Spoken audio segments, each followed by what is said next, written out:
Yang ketiga, tuah anak raja biasanya membawa tuah yang menjadikan negeri makmur, aman dan sentosa. Yang keempat, akhir cerita biasanya diakhiri dengan tokoh utama yang berbahagia bersama istri-istrinya. Yang kelima, petualangan setelah mengalami masa damai bersama orang tuanya, tokoh petualangan yang luar biasa dan memperoleh hikmat-hikmat yang luar biasa pula. Yang keenam, petualangan itu terjadi karena beberapa sebab. Misalnya, difitnah, diserang Garuda, diserang naga, mencari putri yang ada dalam mimpi, diculik, dan lain sebagainya. Yang kedua yaitu Angkatan Balai Pustaka.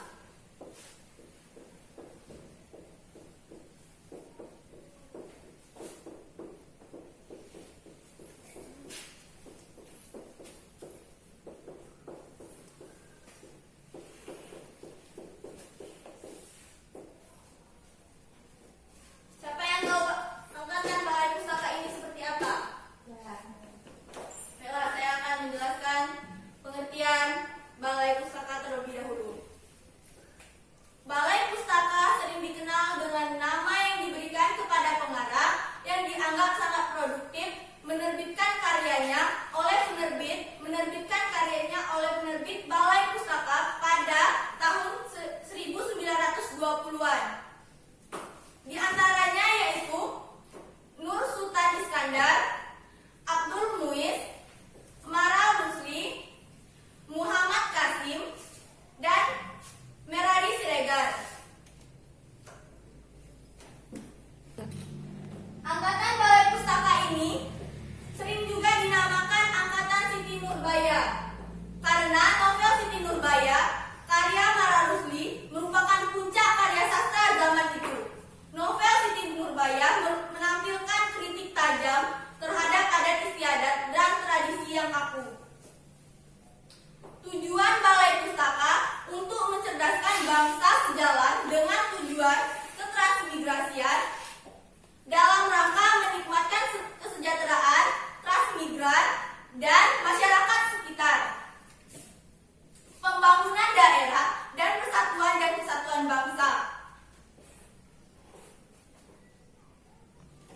Ciri-ciri karya sastra Angkatan Balai Pustaka ini, yang pertama, gaya bahasa mempergunakan perumpamaan klise, pepatah, dan peribahasa. Yang kedua, alur yang digunakan sebagian besar alur lurus, namun ada juga yang mempergunakan alur sorot balik.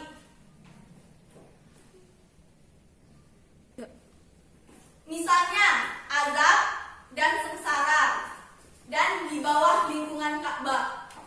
Yang ketiga, teknik penokohan dan perwatakannya menggunakan analisis langsung. Yang keempat, bersifat didaktis. Yang kelima, pusat pemisahannya pada umumnya mempergunakan metode orang ketiga.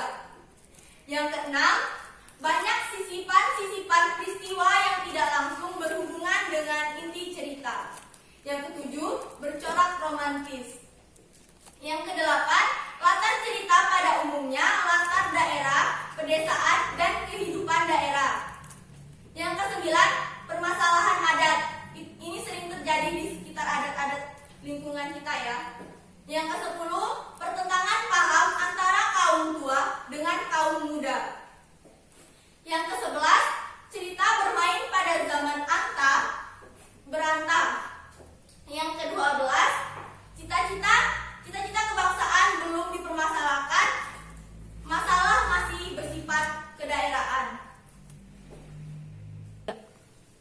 Yang ketiga, Angkatan Pujangga Baru.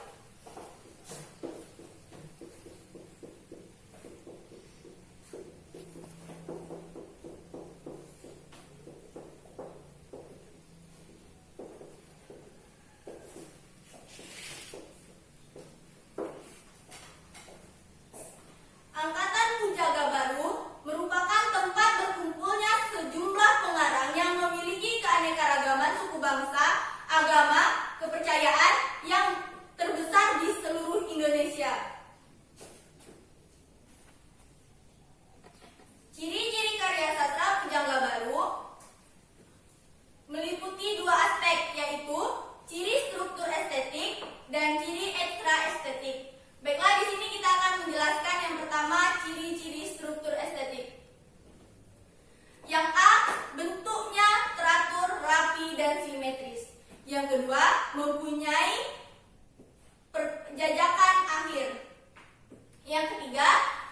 sebagai besar puisi 4 seuntai.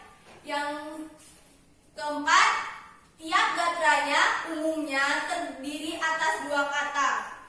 Yang kelima, gaya ekspresinya beraliran romantik.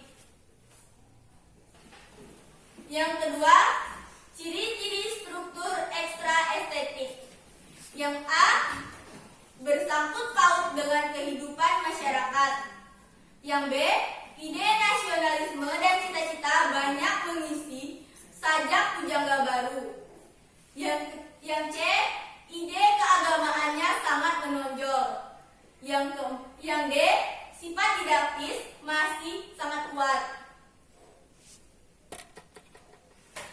Baiklah anak-anak, dari materi yang sudah Ibu jelaskan, 3 ini, apakah ada yang ingin bertanya? Saya, Bu. Nah, silakan Sherly. Saya ingin bertanya apa tujuan dari pujangga baru itu?